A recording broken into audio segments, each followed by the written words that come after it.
to share with you my favorite products from the month of March. Sorry it's a little bit later than I usually upload it, but I wasn't able to film it before I left for Puerto Rico, so I figured better late than never. Before we get started, can we just talk about IMATS real quick? I'm so excited about IMATS that's this weekend in New York. I've never been to the New York show and I'm really excited to go. I will be there both Saturday and Sunday, and I will be doing a meetup for all of you guys that want to come say hey on Saturday at Alexa Persico Cosmetics. She is booth number 710. I'll link everything down below. I'll be at her booth on Saturday from 12 to 3 o'clock, and I would love for you to come by and say hey and hug me and talk about random stuff. I've been using her makeup for a long time. I love her pigments. Her cream blushes are beautiful, and my favorite product from her is her Naked Lip Velour. It's like one of my favorite nude lip glosses in the entire world, so come shop with me. She's going to be giving you guys all a special discount for IMATS, which is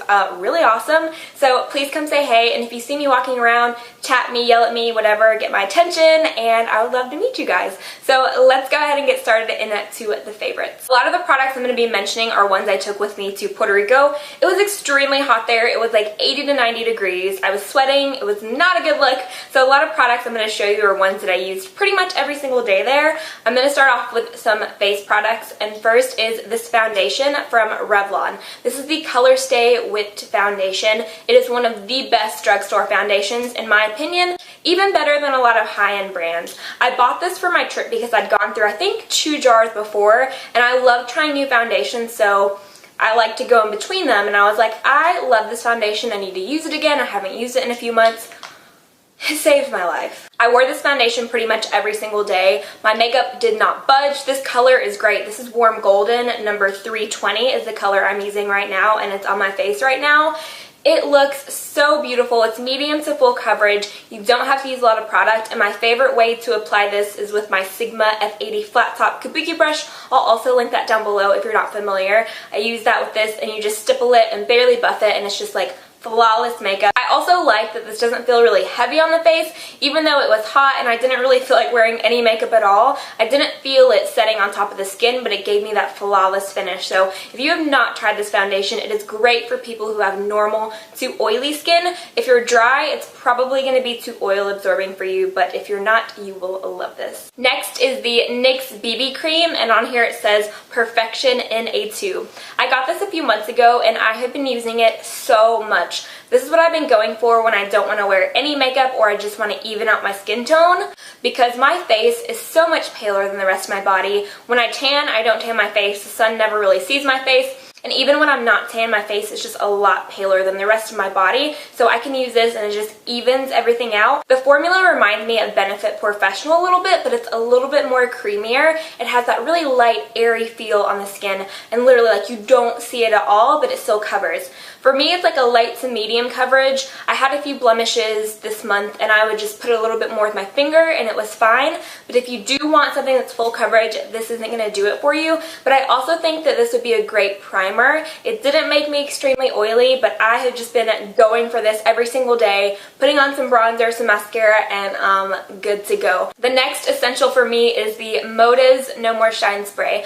I've talked about this and their other one, the 10 Years Younger, so much. It's the only setting sprays I've used the past year, and they are amazing. I have the Urban Decay ones and I haven't touched them since I started using these. They're the same price and you get the same amount of product as the Urban Decay, but in my opinion these work so much better. Sometimes I spray this on my face like my life depends on it, and I still have over half a bottle. It's probably right here, and I've used these for almost a year, so I highly recommend these if you haven't tried them. I never hear anyone talk about them, and I think that they're definitely underrated. I love these setting sprays. Now on to some cheek products. First is this Illuminator by Josie Maran. I've used this in so many tutorials the past few months and I have fallen in love with this product. Usually with liquid luminizers I tend to mix them in my foundations and I don't use them on my cheeks as much just because I get lazy and it's so much easier to dip into a powder and put on my highlight. But with this, I feel like it just sets so well on the skin and it looks so beautiful that I've been using it so much. It reminds me a lot of Whisper of Guilt by MAC, kind of like a liquid version. So if you don't have that and you want it, I definitely recommend giving this a try. I'll link some of my tutorials. I know in my last video I used this and it's just For every skin tone, it'll work. It's that beautiful neutral gold, and it looks flawless on the skin. My go-to bronzer has been the Too Faced Chocolate Soleil, not the milk chocolate. This is the original chocolate. It's a little bit darker, and this is just the perfect bronzer for all skin tones. It's not too cool, and it's not too warm, and oh, it smells so good. It smells like chocolate because there's real cocoa powder in this, so every time you open it, you're just like in heaven, and I just love it so much. This is what I have on the outside of my face right now. It's really easy to work with. It's pigmented, but it's not overly pigmented, so you have to worry about getting too much product on your brush. I like swirl in here, and I never get too much product, and it never looks muddy. You never want a bronzer to look muddy, and trust me, I've done that plenty of times. So I really, really like this bronzer, and it's just one of those staple ones that if you haven't tried it, you should try it. A blush I've really been liking is one of the new Makeup Forever cream blushes. This is in the color 225, and it's a peachy pink. My favorite cream blushes are by Chanel, but they're really pricey. This is very similar to the Chanel cream blushes in my opinion, with a better price point. These aren't quite as long wearing as the Chanel blushes, but they look beautiful and they melt right on the skin. I'm not a huge fan of cream blushes just because they're not always user friendly. If the formula isn't right, they tend to slip and slide or they mess your makeup up, but this formula is really nice. It sets to a beautiful powder finish and it's really easy to use, so I highly recommend this. They have a lot of colors for all different skin tones, so if you haven't checked these out, check them out. Next is a product from Anastasia Beverly Hills. All of her new products that she's launched the past year have made it into my favorites at some point or another because they have been amazing and all of her products have been on point. This is her new Pro Series Concealer. I love the packaging, first of all, which I feel like who isn't a sucker for cute packaging. I love that it's a frosted bottom because her dip brows are a clear bottom, so if you have them both, because I do use those, you can kind of tell the difference between them. These are such beautiful concealers. They're meant for all over the face. You can use them under your brows, under your eyes, on blemishes. I haven't come across a pot concealer with this formula in my life, and I think that's why it makes it so perfect for all over the face. Usually concealers that are in a pot tend to be really dry and stiff, like the MAC Studio Finish Concealer, and those are good for blemishes, but I wouldn't use it under my eyes because it's just too dry. When you dip your brush into this product, it melts. It's kind of like a gel cream formula, and then it just slides on the face and melts into the skin and you don't even see it. My favorite way to use this product is to clean up my brows. This is what I used to clean up my brows today. Also, if you want to use it on blemishes, for those of you who have drier acne-prone skin, you know when you have dry skin and you have acne, it tends to get a little bit flaky, and then you put a dry concealer and it looks even more flaky. With this, since it's more hydrating, it's not going to look like that, so this would be really good for those of you.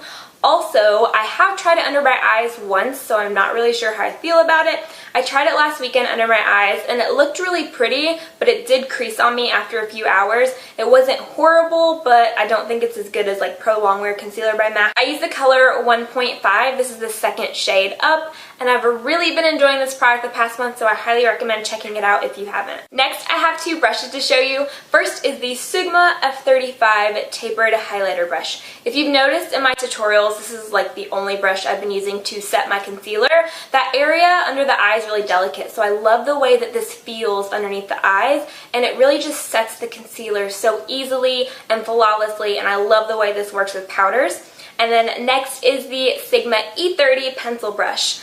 I love smoking out my lower lash line. It really pulls a look together, and it can be really hard. I've been there to where I'm smudging it and it like looks like I have a black eye and it went too far. This makes it really easy to use, and I just love the way it feels. Again, it's really gentle for that under eye area. I also like to use this in the crease. So if you want a defined cut crease or to add a little bit of depth to that eye, you can take this and just put it in that crease and you have definition. Moving on to the eyes, first I have a Makeup Geek eyeshadow. Surprise, surprise. This is in the color Frap. This is a little bit darker than Creme Brulee, which is one of my favorite eyeshadows, but it's not quite as dark as Cocoa Bear. This is a perfect transition shade. It's what I have in my crease as a transition right now. If you're medium to tan, this is going to work a lot better than like Creme Brulee or Soft Brown from MAC because it's a little bit darker, but it's still got a little bit of warmth, but it's more on the neutral side. Some false lashes I've been loving the past few months are from a brand called Esquito. I started using these a few months ago in my tutorials, but I never really said anything about them, so I figured I would show you them now. My favorite style from them is called BFF, which are these, and I thought that was a really cute name. these are the lashes, and I'm actually wearing BFF on my eyes right now.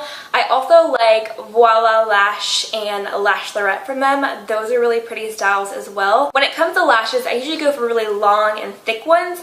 These aren't quite as long as other ones that I've used, but they are really thick, but they're a lot more understated than what I'm used to, which I've really been liking. I've been loving these for more natural looks, or even if I have a really dramatic look, it just kind of tones it down a little bit because my lashes aren't like in your face long. And these are a great set for those of you who are just getting into lashes, you want something to practice with, to try out.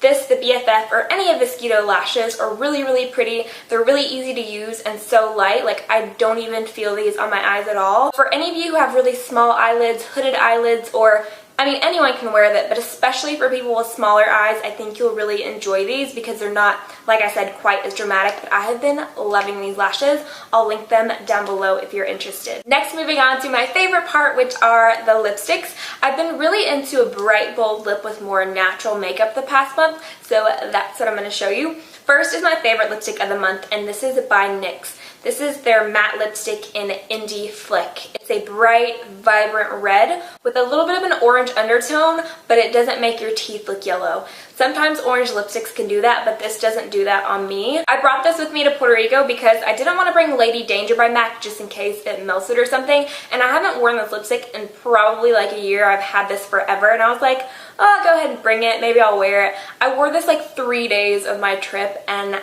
I love it. The formula isn't as matte as Lady Danger by MAC, but the color is pretty much dead on. The formula is a little bit more creamy, so it's more comfortable to wear, but it doesn't budge. I wore this through eating and it was fine. I didn't even have to touch up, and when I did touch up, it didn't flake or like get weird. Sometimes matte lipsticks will get weird when you reapply and they start to like flake or peel off. This is perfect and it's really affordable. Next, I have a bright pink lipstick, and this is Maybelline's Fuchsia Flash. I also wore this on a picture on Instagram the past month, and I love the Vivids collection. All the ones with the bright orange lids are from their Vivids. They're so creamy, they're so pigmented, and they do leave kind of like a stain behind once they wear off. So I've been loving this lipstick. It's got a cool undertone, so it makes your teeth look super white, and you can't go wrong with good drugstore lipsticks. Next is another drugstore lip product. You guys should be so proud of me. This is the Rimmel Show Off Lip Lacquer. I know in some places it's called the Apocalypse. This is in the shade Luna, which is a baby peachy coral shade. I did a video on these last summer, and I pulled it back out because I've really been into like coral and orange lips. And I love this. I used it in my dewy skin tutorial. It's a beautiful shade. I've also been really enjoying this lip pencil from Motives this month. This is in the shade Neutral, and this is what I have on under my lip combo today. I'll link everything I'm wearing down below. I love these because they're so creamy and pigmented, and they're very comparable to MAC's lip liners. This is similar to like Subculture or Strip Down from MAC, which Strip Down is my favorite lip liner from MAC. It's a little bit more pink, but they're so easy to use, and again, I feel like it's another underrated product I never hear about, so I wanted to share these with you. And then next is a nude lipstick. I don't know if I've ever mentioned this on my channel. I probably have. I haven't used this shade in forever. This is Myth Lipstick by MAC. I've been wearing this so much the past month. I've been wearing this over a neutral lip liner, and then I'll put a colored gloss on top, and it just creates like a pastel version of that shade. So like if you want a coral or a baby pink or even a purple on top of this, it makes it into like a very light sheer version of the lipstick. And even with a nude lip gloss, I love this color. So those are all my favorites for the month. I hope you guys enjoyed. Make sure to give it a thumbs up, and please subscribe to my channel if you did like it. Also, again, I can't wait to meet those of you who are going to IMATS. Please comment down below and let me know you're going. I love you guys so much, and I'll see you in my next video.